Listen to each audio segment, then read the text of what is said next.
امام غزالی حدیث لائے ہیں، ایک خاوند گھر سے نکلا ہے تو بیوی کو کہہ گیا ہے جب تک میں واپس نہ لوٹوں گھر سے نہ نکلنا. 2 گلیاں چھوڑ کے والد رہتے ہیں، 2 گلیاں چھوڑ کے. خاوند جہاد پہ چلا گیا، کسی سفر پہ چلے گئے، کہہ گئے میری اجازت کے بغیر گھر سے نہ نکلنا. والد بیمار ہو گئے، خاتون حضور کی بارگاہ میں پیغام بھیجتی ہے، کہتی ہے یا رسول اللہ خامد حکم دے گیا تھا گھر سے نہ نکلنا، والد بیمار ہے، کیا حکم ہے؟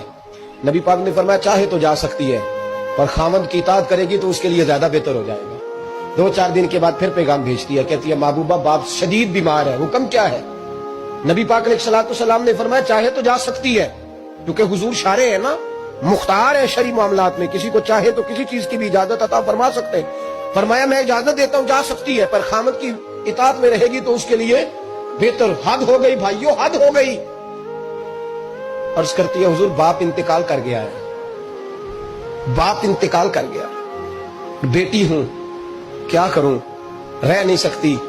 حضور نے فرمایا میں اجازت دیتا ہوں چلی جائے، پر خامد کی فرما برداری کرے گی تو بہتر ہو جائے گا.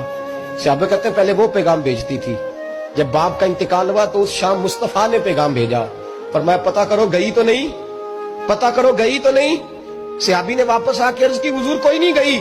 فرمایا جاؤ اسے جا کے میری طرف سے خوشخبری دے دو کہ تو نے اپنے خامد کی فرما برداری کی ہے، رب کریم نے تجھے بھی بخش دیا ہے، تیرے باپ کی بھی بخشش فرما دی، تیرے اس عمل نے تیرے باپ کی بخشش کا سبب بنا دیا ہے.